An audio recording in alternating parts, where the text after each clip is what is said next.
Assalamualaikum warahmatullahi wabarakatuh.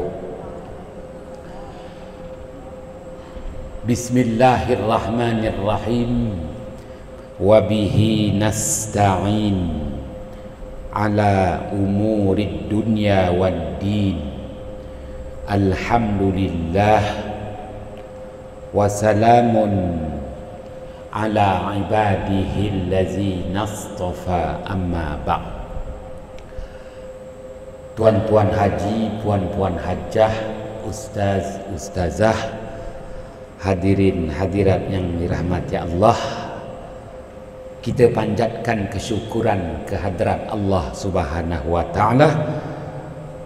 Pagi yang berbahagia ini, waktu duha yang penuh kedamaian ini, dapat kita lanjutkan lagi perbicaraan dalam program Tadabbur Al-Quran Surah Al-Buruj. Ba'da a'udzu billahi minasyaitonir rajim. Qutila ashabul ukhdud an-nari dhatil waqud izhum 'alaiha qu'ud.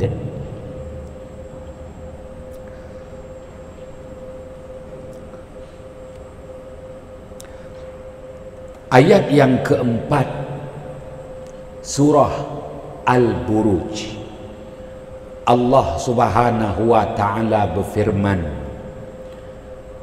ba'da a'udzu billahi minasyaitonir rajim, qutila ashabul ukhdud,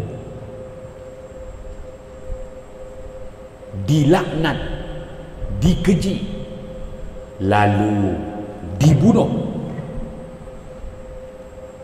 pemilik dan pembina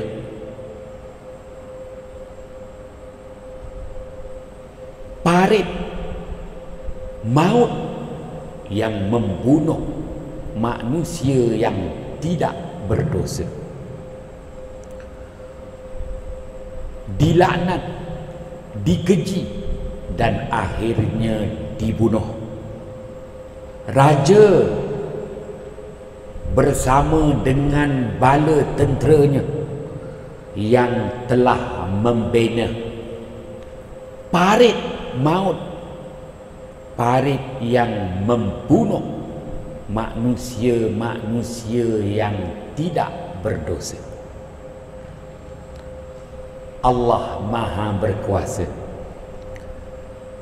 Allah melaknat dan Allah mengeji, dan akhirnya Allah juga menghukum kepada raja bersama tenteranya yang zalim. Mati juga, terbunuh juga raja yang zalim. Kerana raja yang zalim ini menzalimi rakyatnya yang tidak berdosa, kerana membakar rakyatnya, membakar manusia yang tidak berdosa di parit maut, parit yang menyaksikan manusia yang tidak berdosa dibakar hidup-hidup, diseksa dan dizalimi. Ayat yang kelima surah Al-Buruj, Allah berfirman, An-nari zatil waqud, parit yang dinyalakan api yang marak menyala. Parit itu diletakkan kayu-kayu api yang membakar, hangus, merentungkan mangsa-mangsa dari kalangan manusia yang tidak berdosa. An-nari zatil waqud, parit yang menyala, api yang marak menyala, parit yang disediakan bahan bakarannya merupakan kayu-kayu api yang membakar dan merentungkan mangsanya. Ayat yang ke-6 surah Al-Buruj, Allah berfirman, izhum 'alaiha qu'ud. Ingat, kata Allah, ingat, jangan dilupa sejarah ketika mereka itu, raja yang zalim bersama dengan bala tenteranya, duduk mengelilingi parit yang menyala-nyala api yang marak dan membunuh, membakar, merentungkan nyawa manusia yang tidak berdosa. Ingat, kata Allah, jangan dilupa. Izhum, ketika mereka itu, raja bersama dengan bala tenteranya, 'alaiha qu'ud, duduk mengelilingi parit maut yang membunuh, membakar hangus manusia yang tidak berdosa.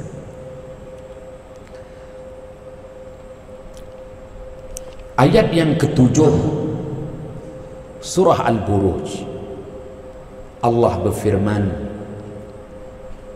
wa hum 'ala ma yaf'aluna bil mu'minina syuhud. Dan mereka itu,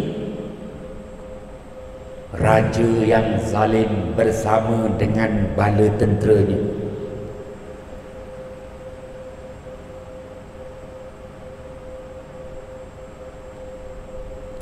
terhadap apa yang telah mereka lakukan, apa yang mereka lakukan kepada orang-orang yang beriman itu, menjadi saksi. Allah Maha mengetahui, Allah menyaksikan tindakan zalim raja bersama dengan tenteranya membakar hangus orang-orang yang beriman. Dan mereka itu ke atas apa yang mereka tergamak lakukan kepada orang-orang yang beriman, benar-benar disaksikan. Wahum 'ala ma yaf'aluna bil mu'minina syuhud. Ayat yang ke-8 surah Al-Buruj, Allah berfirman, wa ma naqamu minhum illa an yu'minu billahil azizil hamid. Dan tiadalah mereka itu orang-orang yang beriman menerima hukuman, yaitu dibakar hidup-hidup dalam parit maut parit yang marak menyala api, melainkan mereka itu hanya beriman dengan Allah yang maha agung lagi maha terpuji. Apa kesalahan mereka itu? Mereka itu hanya beriman dengan Allah yang maha agung lagi maha terpuji. Kenapa mereka itu dibakar hidup-hidup dalam parit maut yang menyala, nyalaan api yang membakar dan merentungkan mangsa yang tidak berdosa? Apa kesalahan mereka itu? Mereka hanya beriman dengan Allah yang maha agung lagi maha terpuji.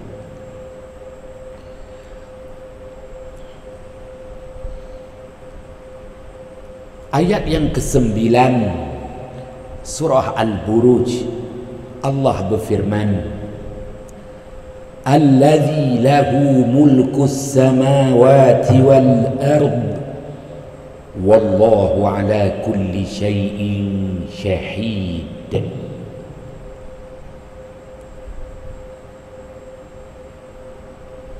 Mereka itu beriman dengan Allah yang maha agung lagi maha terpuji.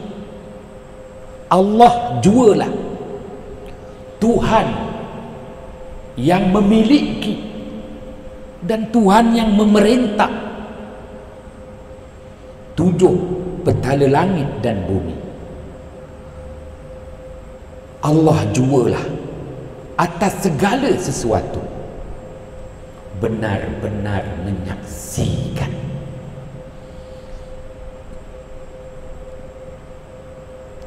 Apa jua tindakan zalim yang dilakukan oleh mereka itu. Ayat yang ke-10 surah Al-Buruj, Allah Subhanahu wa taala berfirman, Innal ladzina fatanul mu'minina wal mu'minat summa lam yatubu falahum azabu jahannam walahum azabul hariq.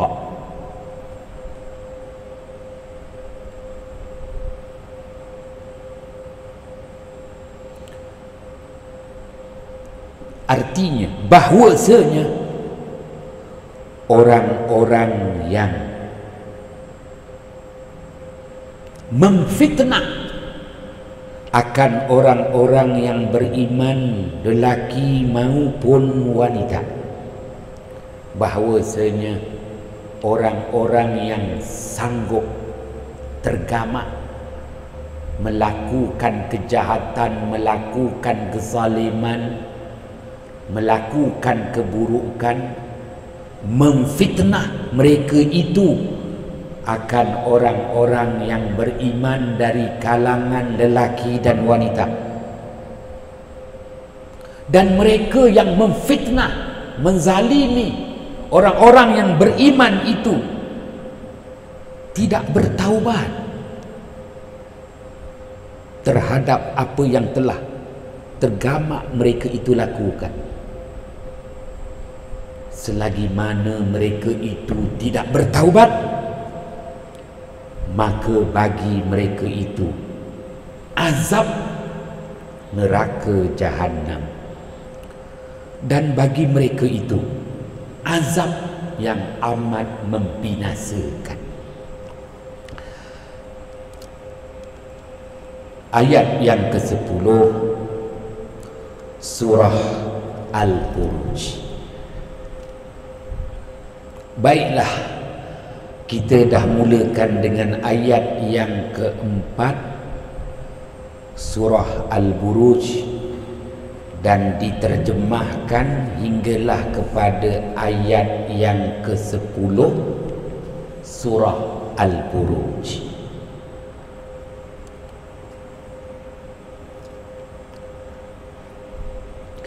Ayat yang ke-4 surah Al-Buruj, Allah Subhanahu wa ta'ala menarik perhatian kita terhadap pemilik parit maut. Wah, bukan milik Majlis Bandaraya Johor Bahru lah, yang kita bayar cukai pintu. Maka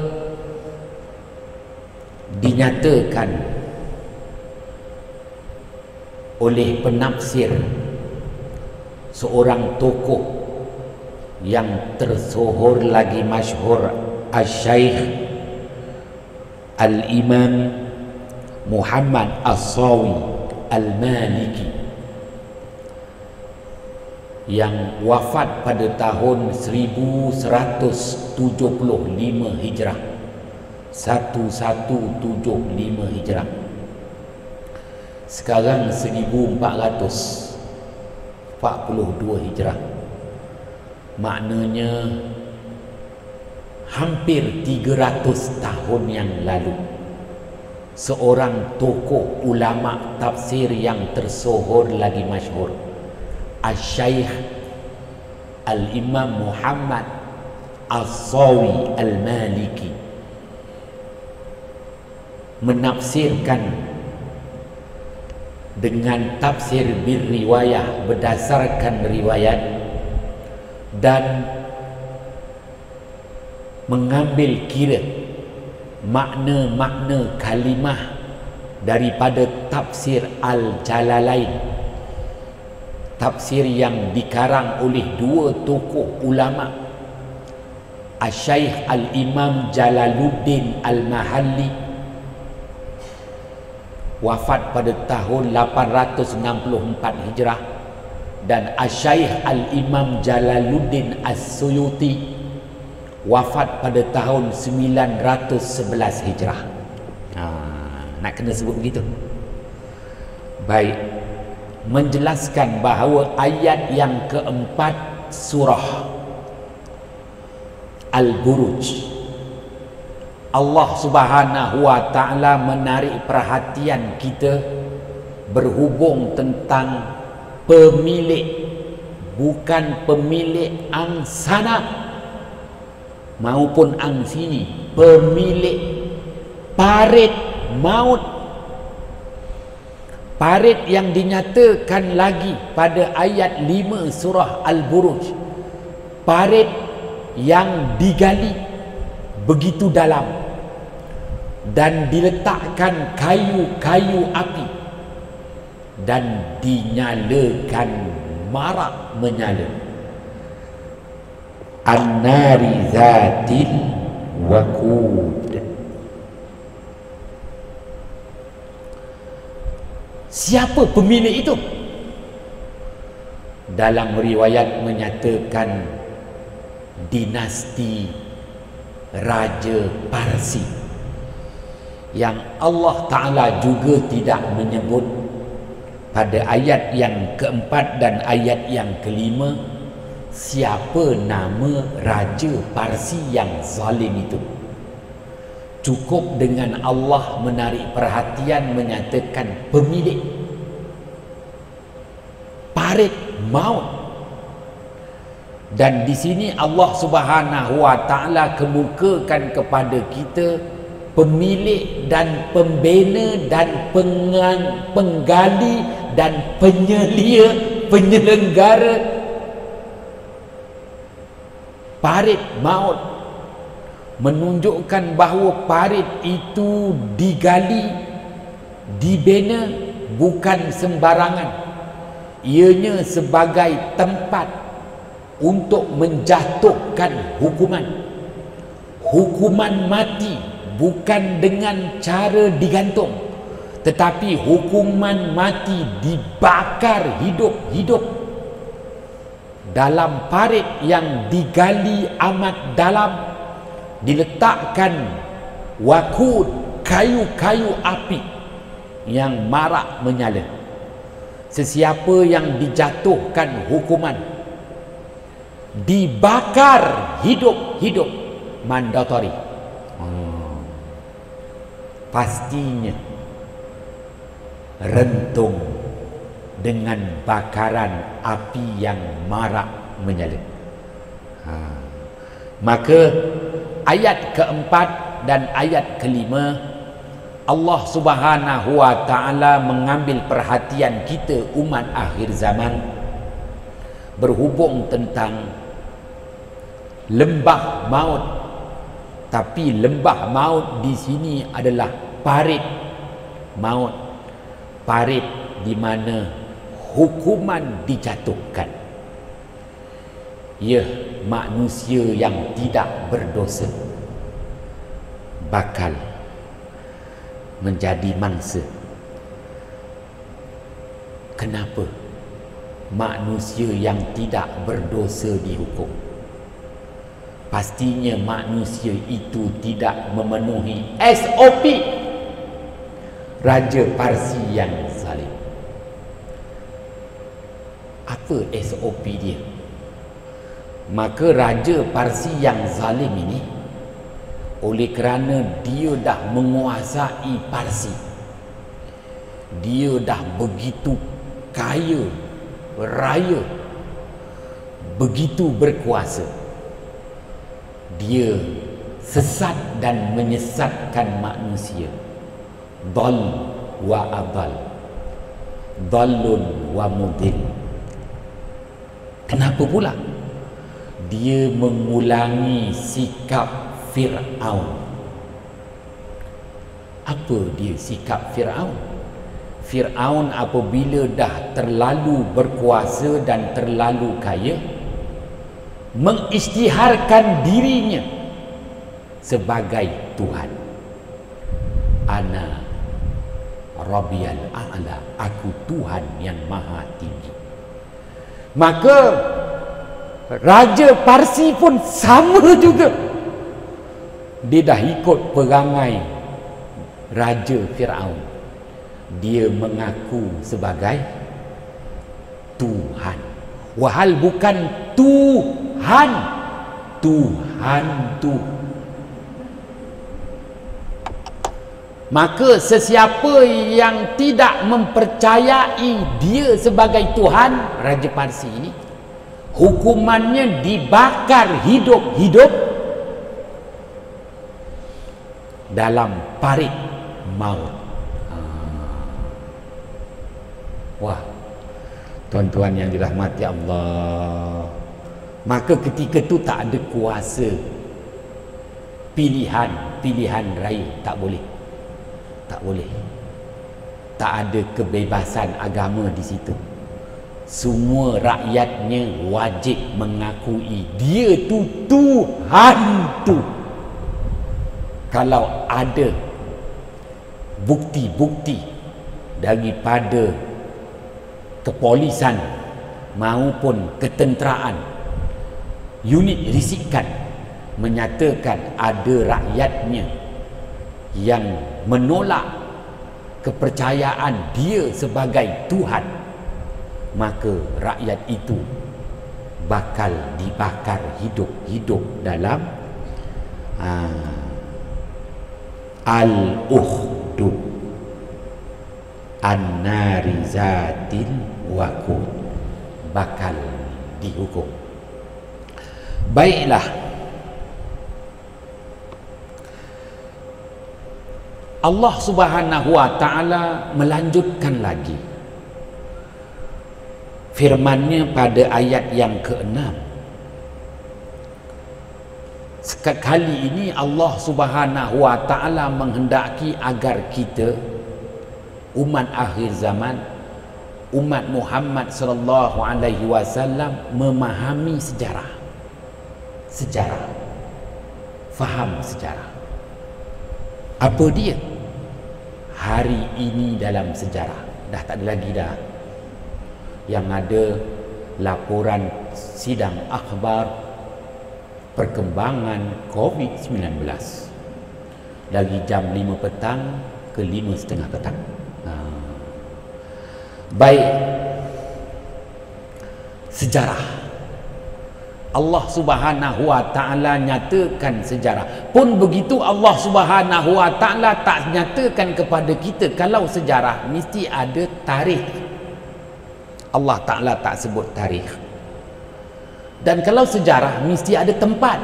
Allah taala pun tak nyatakan kepada kita tempat.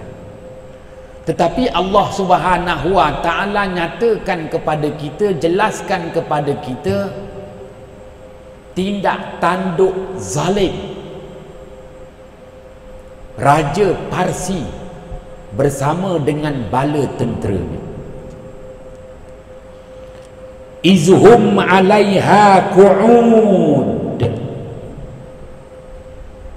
Ingatlah ketika mereka itu, Raja Parsi yang zalim bersama dengan bala tenteranya duduk mengelilingi parit maut. Maknanya apa? Raja Parsi bersama dengan bala tenteranya menjatuhkan hukuman seorang demi seorang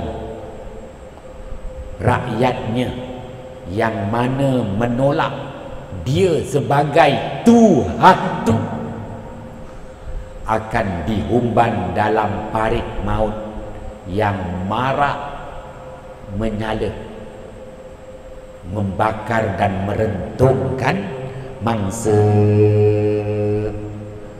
Bagi Allah Subhanahu wa taala tak perlu nak nyatakan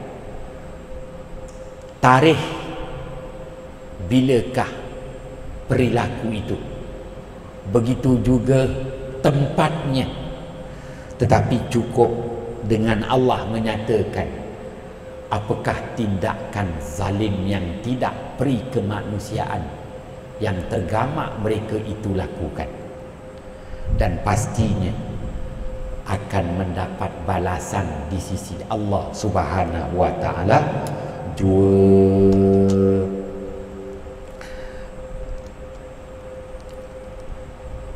Ustaz, ustazah, tuan-tuan haji, puan-puan hajah, ibu-ibu, bapa-bapa sidang ahli jamaah yang dirahmati Allah, Asy-Syaikh Al-Imam Muhammad As-Sawi dalam tafsirnya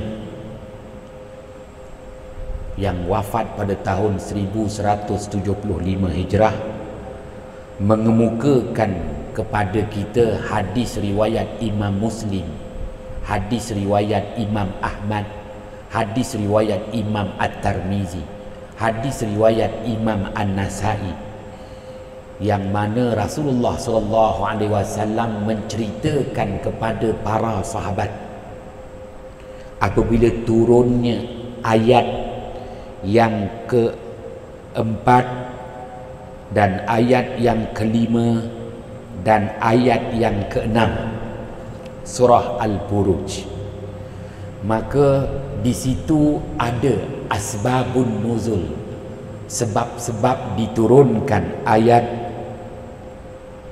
4, 5, 6 surah Al-Buruj. Apakah sebab-sebab diturunkan?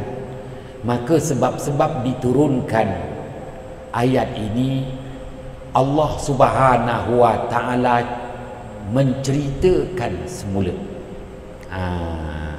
sejarah. In English language you call what? Flashback. Are you understand about that? Flashback. Allah taala nak flashback balik. Bila Allah taala flashback balik, kenapa? Kerana cerita sejarah ini amat masyhur di kalangan bangsa Arab Bani Quraisy.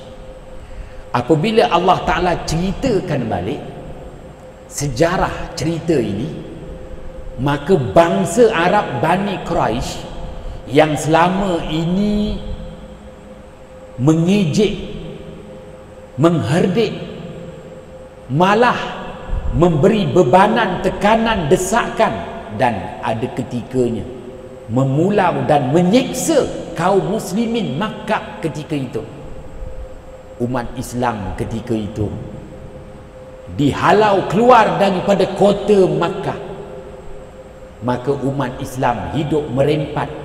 Rasulullah dan beberapa sahabatnya hidup di satu perkampungan terpencil di pinggir kota Makkah, namanya Syi'ib Abi Talib. Mereka mengenakan kepungan dan mereka mengenakan apa yang disebut, yang biasa orang Amerika buat tu, maknanya makanan tak boleh masuk, minuman tak boleh masuk, bekalan-bekalan keperluan harian tak boleh masuk. Dikenakan hukuman kepungan, dipinggirkan di pulau yang menyayat hati. Maknanya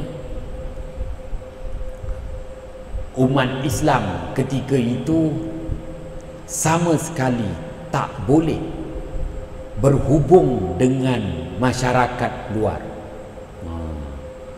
Dikenakan hukuman PKP terus. Jadi duduklah di Syi'ib Abi Talib yang terputus hubungan, terputus bekalan makanan. Ada ketikanya Rasulullah sallallahu alaihi wasallam ambil kulit-kulit kayu, lalu Rasulullah sallallahu alaihi wasallam rebus kulit kayu itu dan Rasulullah makan kulit kayu. Itu waktu maknanya umat Islam dikenakan tindakan daripada kafir Quraisy Makkah. Turunnya ayat 4, 5, 6 surah Al-Buruj. Rasulullah baca ayat ini. Orang kafir Quraisy mencuri dengar dan mereka hebohkan di pusat pentadbiran Musa Jaya pula. Dihebohkan di kota Mekah. Muhammad menerima wahyu. Ngaku pula. Begini ayatnya. Bahaya ni. Ini bererti sejarah akan berulang. Maknanya sebagaimana Allah memberi balasan kepada raja yang zalim, adakah kita yang menzalimi Muhammad, kita juga akan dijatuhkan hukuman yang sama? Dah mula. Dengan dia bergaduh, kabinet kafir Quraisy, kabinet dia bergaduh. Lepas itu baru dilepaskan Rasulullah dan para sahabat setahun dikenakan sekatan. Ekonomi dan sebagainya setahun. Lepas setahun baru keluar. Apabila kabinet kafir Quraisy bergaduh sama sendiri, kerana Allah datangkan kemarau panjang selepas itu. Mereka kata, kan aku dah beritahu, ayat tu dah turun dah, dia kata. Kena kita ni, kena kita COVID-19, kena kita ni. Baik. Berdasarkan hadis riwayat Imam Muslim, Imam Ahmad, Imam At-Tirmizi, Imam An-Nasai, Rasulullah SAW menceritakan di zaman kerajaan Parsi, seorang raja yang amat zalim. Raja ni dulu dia ada dua penasihat utama dia. Pertama mufti, bukan mufti, rahib. Kita panggil rahib dalam bahasa Arab. Dia ada penasihat agama dia, rahib. Dan yang kedua penasihat putar alam dia, ahli sihir, pakar sihir. Pun begitu, apabila raja ni dah mengaku dia Tuhan tu, dia pecatlah rahib ni, penasihat agama. Buat apa nak ada penasihat agama? Dah dia Tuhan. Dia pecat perjawatan tu, jusasi ke apa tu dipecat. pecat habis. Maka rahib ini terpaksalah melarikan diri, kalau tak dengan dia dibakar dalam parit maut tu. Maka tak apalah, perkara ni berjalan. Tiba-tiba pakar sihir yang semakin lanjut usia beritahu kepada Raja Parsi yang zalim mengaku Tuhan tu, aku dah tua, aku perlu ada pengganti. Engkau cari pemuda-pemuda yang bijak pandai dekat sini. Mana SPM dia A, aku sedia buka satu pusat pengajian. Aku nak ngajar, aku nak ajar ilmu sihir.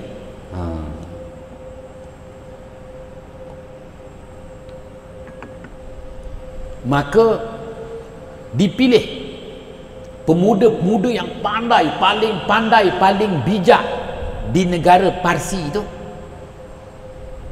Ada seorang yang paling bijak. Maka seorang ini, budak lelaki ini cukup bijak, pandai, brilliant, genius, apa lagi cakap lah. Dikehendaki mengikuti kursus ijazah sarjana muda ilmu sihir dengan si ahli pakar sihir Raja Salim tu. Allah Maha Berkuasa, budak yang pintar ini sama sekali tidak rela berguru dengan sihir. Maka si ahli sihir ini beritahu raja. Raja pun suruh tentera tangkap budak ni. Dan budak ini telah diberi amaran, tak pergi engkau akan dipukul. Bunuh jangan, ni budak yang kita nak jadikan pengganti sihir, akan dipukul. Maka dia kena pukul dengan mak bapak dia kerana tak pergi belajar sihir. Takdir Allah, Allah Maha Berkuasa. Dibukakan pintu hati budak ini belajar dengan rahib, penasihat agama ni yang telah dipecat. Baiklah, tentera mencari ke mana budak ni. Ponteng tak menghadiri kelas sesi kuliah ijazah sarjana muda sihir, tak datang. Mana pergi budak ni? Satu ketika budak ni selepas dia belajar dengan rahib, penasihat agama yang dipecat, sewaktu dia nak balik, didapati ada seekor singa yang amat besar, singa gergasi. Tak ada siapa pun yang berani keluar rumah. Siapa yang keluar rumah, singa tu akan makan. Termasuklah tentera si raja yang aku Tuhan tu pun penakut juga dengan singa raksasa. Budak ni dia keluar, dia ambil sebiji batu, senang aja. Ya Allah,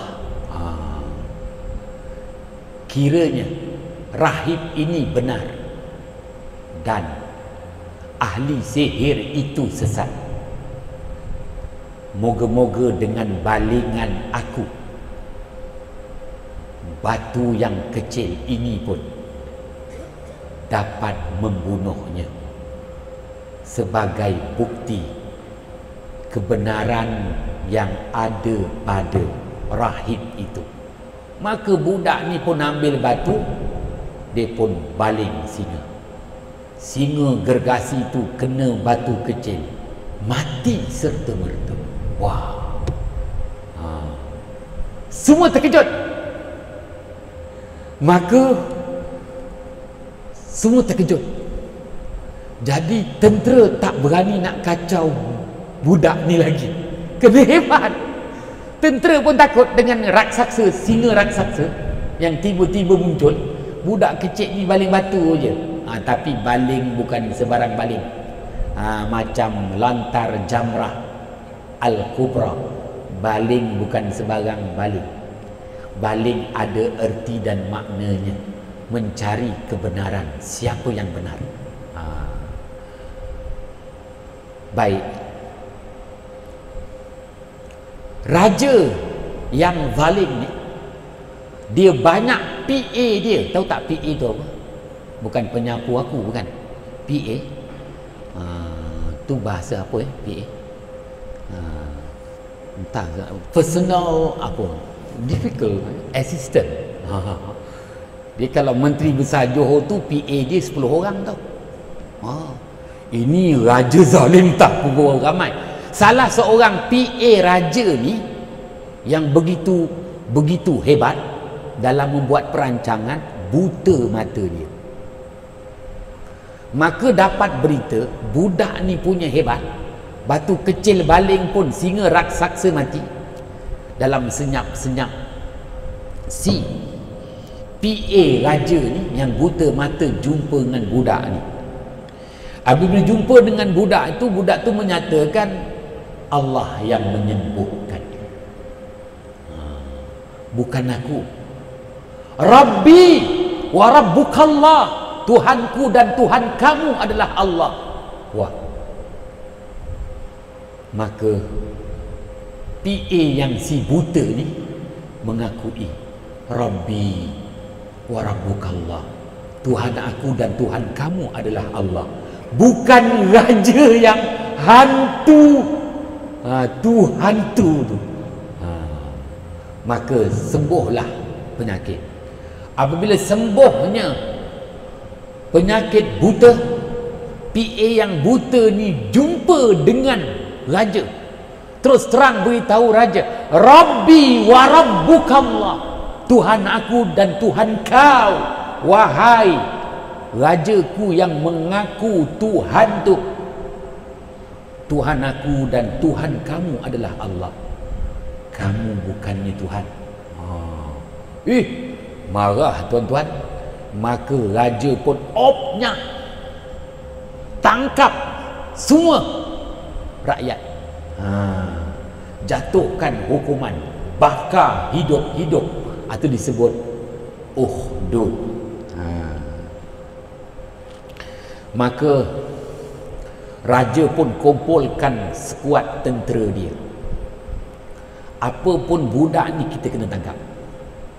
Kita gunakan kekuatan yang kita ada. Tangkap budak ni hidup-hidup. Tak payah. Budak tu datang istana, steady je. Serah diri. Budak ni tegur raja, kenapa bakar hidup-hidup? Maknanya seorang yang beriman dengan Allah, dia tak berdosa. Kenapa engkau hukum dia, wahai raja? Berani engkau budak? Budak ni pula kata, Rabbi wa rabbukallah, Tuhanku dan Tuhanmu adalah Allah. Maka raja kata, ya, oleh kerana engkau mengaku bahawa ada Tuhan selain aku. Raja action. Engkau mengaku, kau berani mengaku, engkau akan dihukum. Tak apa, budak tu kata, terpulang kepada raja, hukumlah saya. Tuan-tuan yang dirahmati Allah. Baik, ada pun rahib yang mengajar budak ni ditangkap. Begitu juga PA dia yang beriman ditangkap. Hukumannya bukan dibakar dulu, hukumannya digergaji, belah dua. Gergaji, belah dua, gergaji. Zalim betul. Tiba-tiba budak ni pula nak digergaji. Ya, tak semudah itu. Semuanya apabila nak gergaji budak, yang tukang gergaji dirinya sendiri. Lagi senang aja, simple past tense, simple present tense. Budak ni jumpa lagi raja. Rabbi wa rabbukallah, Tuhan aku dan Tuhan kamu adalah Allah. Maka raja ni kata, apa lagi yang aku nak hukum kau? Baiklah. Budak tu kata, gergaji tak makan, yalah. Apa lagi? Bakar tak gentung. Baik, buatlah. Maka raja pun bermesyuarat, hukum budak ni, tangkap, bawa di atas gunung, dari gunung dijatuhkan dari kemuncak gunung, biar dia jatuh 360 tulangnya patah, 360 sendinya terpisah, seluruh badan dan dagingnya terpisah. Oh, jahat betul ya. Tak begitu. Bala tentera bawa budak tu sampai atas gunung, gunung bergegar, meletus gunung tu. Habis semua bala tentera tu, baru nak naik pangkat, habis semua. Budak tu turun, jumpa raja. Rabbi wa rabbukallah, Tuhan aku dan Tuhan kamu adalah Allah. Raja pun tanya, apa lagi aku nak hukum kau ni? Senang aja. Kenapa raja tu ngaku dia Tuhan, ngaku aja hantu? Itulah orang dah tamak gelaran, akhirnya dia nak gelaran Tuhan. Maka budak ni pun dibawa ke tengah lautan dan akan diselam dan ditenggelamkan, biar mati tenggelam dekat laut. Rupa-rupanya yang karam bala tentera. Maka budak tu tetap berjumpa dengan raja. Rabbi wa rabbukallah, Tuhan aku dan Tuhan kamu adalah Allah. Raja tanya, sekarang ni macam mana aku nak bunuh kau? Itu je. Kau jangan cakap tu lagi lah. Oh, kalau nak bunuh saya senang. Maka yang pertamanya, kumpul semua rakyat dalam negara Parsi ini, jangan seorang pun ketinggalan. Baik. Kemudian gantung aku di pensaliban, salib-salib. Tahu kan? Maknanya dipaku tangan kanan, tangan kiri dan kaki. Kemudian punya bodoh raja boleh tanya lagi. Engkau ambil panah, dan pada panah itu engkau panah aku, tetapi dengan syarat, sebelum panah engkau wajib menyebut nama Allah. Bolehlah, boleh. Punya nak kekalkan jenama Tuhan tu, ikut ajalah. Bismillah, dengan nama Allah. Kena sebutlah, boleh. Dan sebut dengan nama Allah, Tuhan kepada si budak ni, budak nakal ni. Maka aku membunuhnya. Dia kena sebut Bismillah dengan nama Allah, dan kena sebut lagi Tuhan kepada budak ini, Rabbul Ghulam, aku membunuhmu wahai si budak. Tuan-tuan yang dirahmati Allah,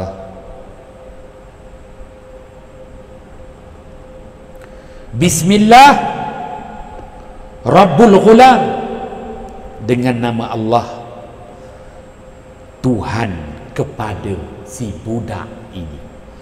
Maka raja pun terus memanah, tepat kena pada dada, dan budak itu memegang erat panahan, dan budak yang istimewa ini kembali ke rahmatullah. Maka semua rakyat dapat dengar nama Allah, dan dapat mengetahui dan mendapat keyakinan Allah Tuhan yang sebenar-benarnya disembah. Bukan si raja, Tuhan tu maka semua rakyat jelata, kecil, besar, dewasa, semuanya menyebut amantu, aku beriman, bi rabbil ghulam, dengan Tuhan kepada si budak ini. Wah, semua rakyat beriman dengan Allah, tidak lagi beriman dengan raja yang zalim. Raja yang zalim menyatakan aku tertipu, maka raja yang zalim pun menyuruh tenteranya, sediakan parit seluas-luasnya, sepanjang-panjangnya, sediakan kayu bakaran, bakar seorang demi seorang rakyat.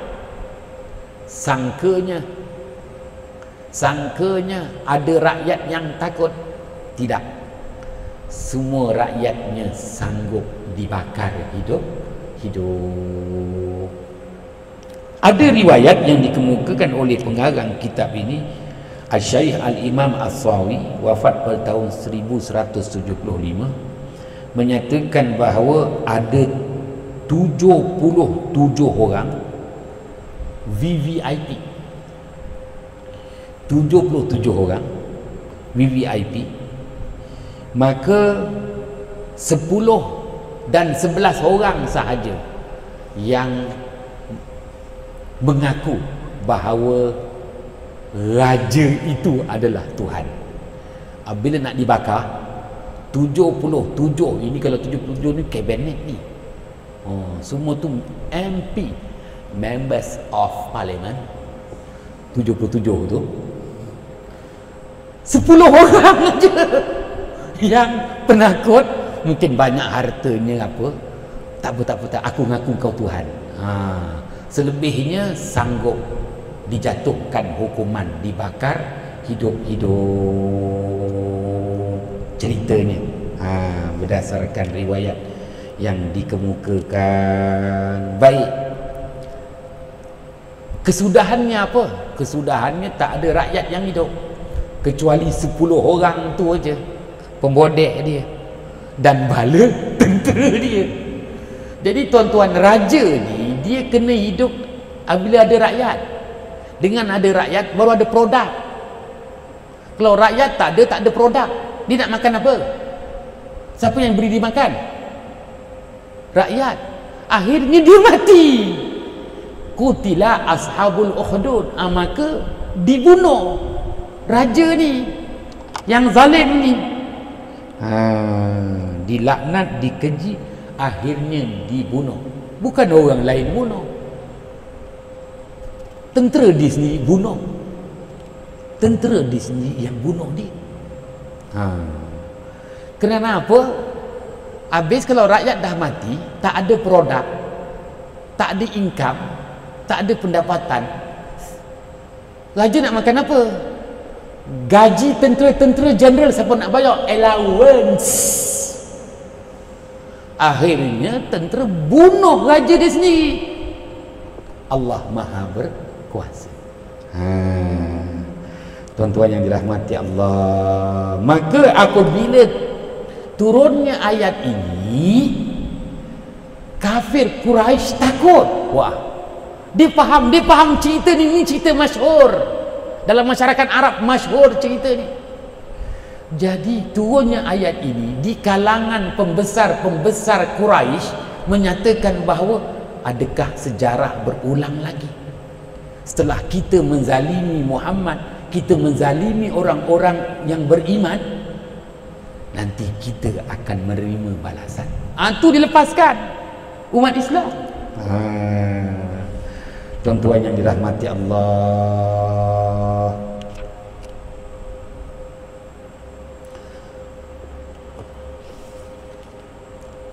maka Allah Subhanahu wa ta'ala nyatakan pada ayat ke-7,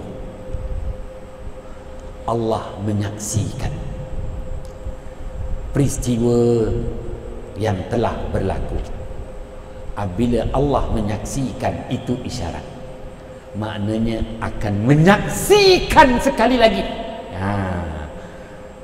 Setelah Allah menyaksikan betapa raja yang zalim itu akhirnya dibunuh oleh tenteranya sendiri. Ingat, kafir Quraisy, engkau akan juga dihukum. Dan nyata hukumannya peperangan Badar. Siapa yang dibunuh? Siapa yang terbunuh? Hukumannya adalah peperangan Badar tahun 2 Hijrah.